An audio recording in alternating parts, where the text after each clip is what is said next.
And in tonight's interactive topic, your bosses may soon be begging you to play video games at work. I can't wait. And that's because the experts say the key to training younger employees lies within technology. The concept is known as e-learning, and it's catching on with corporations across the country. We hit the streets to find out if you think video games have any educational value. The hand-eye coordination with the keypads can be very educational for these skills later on in life, but some of the graphics that are in today's video games are not really appropriate for the kids as they should be. Perhaps if there's something that is more qualified for your brain, something that's going to make you think a little more as opposed to just sitting there with mind numbingness, yes. E, like the upper type non-parental ones, are not educational. I'm a school teacher. I think a lot of video games are educational, but there are good that show too much violence, and those are the bad ones. But I mean, there are some definitely good video games. Tonight we'll talk with a professor from Bloomsburg University who has written a book on the value of video games. We'll find out why virtual learning is necessary to transition the next generation of workers into the corporate world. But first, let's send things over to Candace and Dave. All right, thanks, Eric. Well, I wouldn't call them video games, but you're certainly technology advanced or technologically Absolutely. advanced. And you know, Candace, I'm surprised we didn't have the tape handy of Eric preparing for tonight's newscast of the video game action in between the shows. I thought that was available, but we'll have maybe. It's all about you with WYOU Interactive. Welcome back. Tonight we're talking about the value of video games and a new trend in education called e-learning. Joining us is Kapp. He's the author of Gadgets, Games, and Gizmos for Learning. Thanks for being with us. Thanks for having me. Parents and grandparents nationwide, it's the holiday season. They don't really want to buy their children video games. They'll say, that'll rot your brain. They do anyways. Exactly. But a lot of them are saying that. You disagree. I do disagree, yes. I don't think video games rot your brain, although some of them have that tendency. I think actually video games have a lot of educational value and actually can teach kids a lot of valuable skills that they're going to need when they enter the digital workforce. And as the world becomes more and more digital, the skills that they have are going to be more and more required. And video games, we're going to find out, is a great training ground for some of these skills. And you say corporations are even looking into this, adopting programs to teach incoming workers about the company, about the tools that they need. How does this work? Well, for example, one of the places where it's used a lot is in retail organizations or restaurants. So they are dealing with young kids already who have grown up playing video games, who are comfortable with video games. So they'll actually put games into their training for these new employees. So for example, for Red Lobster, there's a game where you have to pull a lever to drop ice or drop fish onto either ice or wrapped in cold towels or those types of things, so the person playing the game scores points if they do the correct thing, and they lose points if they do the incorrect thing. And the game is engaging and motivational, so it causes them to want to play it over and over again until they get it right. You also say schools should embrace video games. Absolutely, but it's not just me. Actually, the Federation of American Scientists and the National Science Foundation had a summit in 2005, and one of the outcomes that they came up with this summit was that schools should use more video games in educational settings because games lead to problem solving, fast decision making, analysis of problems, and rapid choice. And those are the skills that aren't taught a lot in schools. A lot of times schools are focused on memorization of information and then regurgitating that information and not getting to the higher cognitive levels.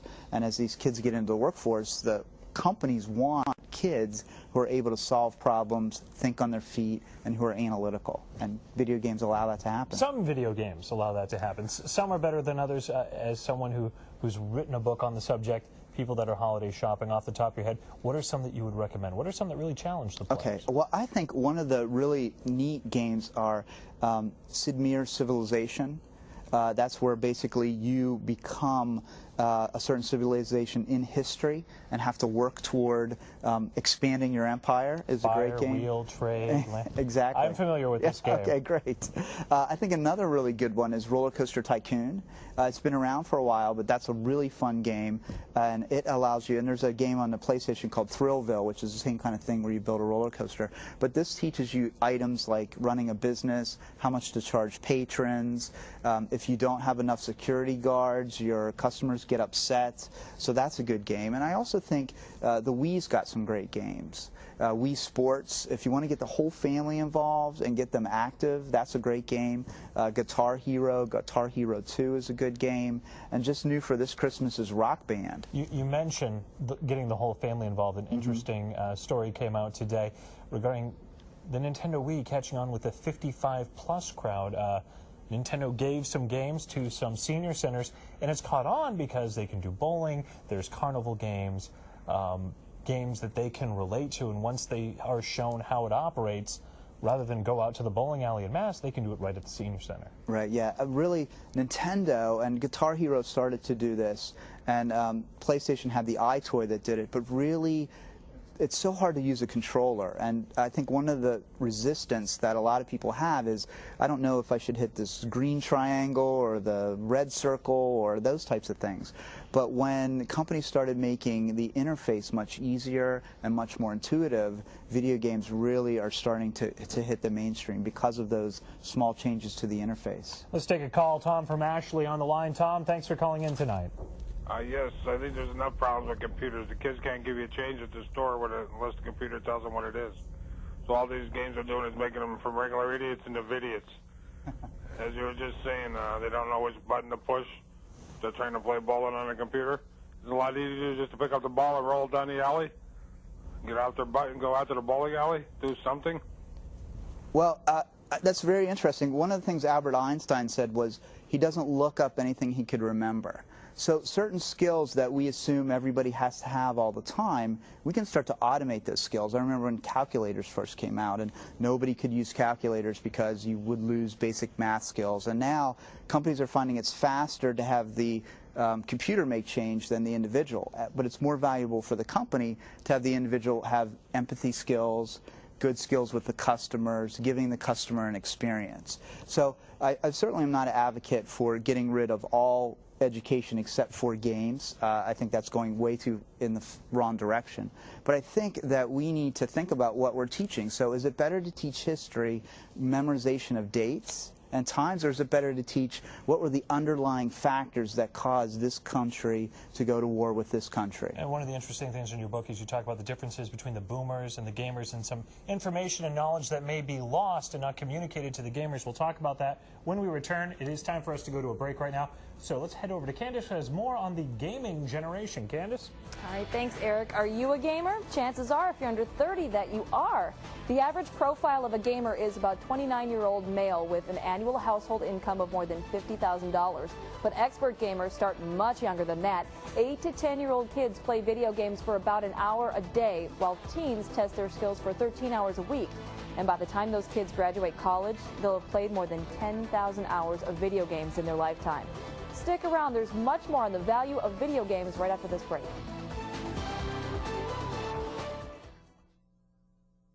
We're continuing our discussion on video games and e-learning. You can join us by sending us an email or giving us a phone call, like Marty from Hazleton. Marty, thanks for calling in tonight. Hi. I have a question or maybe a comment. My question is relating to childhood obesity, and it's such an epidemic in our country today, and there's even been things on your station about it. I'm wondering if more video games and more computers aren't going to only make that problem even worse, because we have such a sedentary generation as it is. Right, Marty, that's a great question, and actually we were talking about this on the break. There's actually been studies with the video game called Dance Dance Revolution, which basically is a pad, and on the screen different colors come up and you need to move your feet for the different pads. And they've done studies where kids have actually lost weight doing those types of exercises.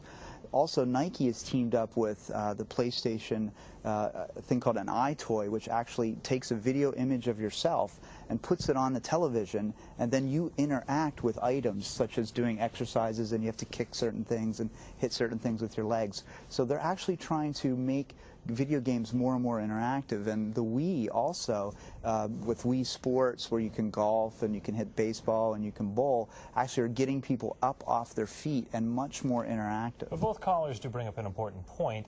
There is that danger of the interactive world becoming much more seductive and entertaining than really going outside and playing baseball, really going outside and doing golf.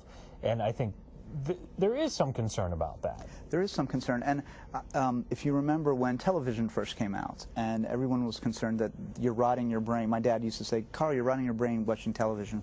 Go outside and play." And there's always going to be that friction between the generations, but there needs to be a balance. So I definitely think that kids need to get outside, need to interact in the outside world, but I think we also need to understand that video games can give them some positive experiences, and also if they're integrated correctly can give them some exercise experiences and can give them some experiences socializing and things like that. So there's really I think the pendulum tends with parents tends to swing towards video games are bad, I don't really want you to have video games, I don't want you wasting your time in a video game. And I think the pendulum needs to swing back a little bit. It certainly doesn't need to swing all the way where we are immersed like the Matrix in this 3D game type world and we don't know reality from a game. But you do go as far as your book. I'm going to throw a quote of your own at you. You do go as far to say in your book that schools are failing gamers as are corporate training programs currently. Absolutely. I also have a quote in the book that my son said that school, quote, the most boring place on earth. So we have kids who are wired with the gadgets and cell phones. There was a statistic the other day that said 15% of all 2 to 5-year-olds have a cell phone, which to me was an incredible statistic. But we take these kids who are wired and using gadgets and playing games, and then we line them up in rows in seats in a school. One person lectures to them, very little interactivity. We teach them things to memorize that 10 years later they don't remember. What we should be teaching them is problem-solving skills, analytical skills. Certainly you need the basics, but to prepare somebody for an information age, 1994, Time magazine named the Internet the Person of the Year. So somebody who's 13 years old has never known a time when the Internet wasn't front and center, has never not been overloaded with information. So they can multitask better. We're all about being interactive here. And let's get a phone call right now. Gloria from Scranton. Thanks for calling in, Gloria. Hi, how are you? Good.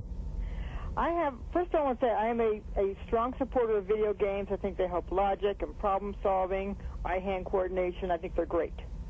My question is, from my time my son was very young, he had the availability of cheat codes, and before the age of reason.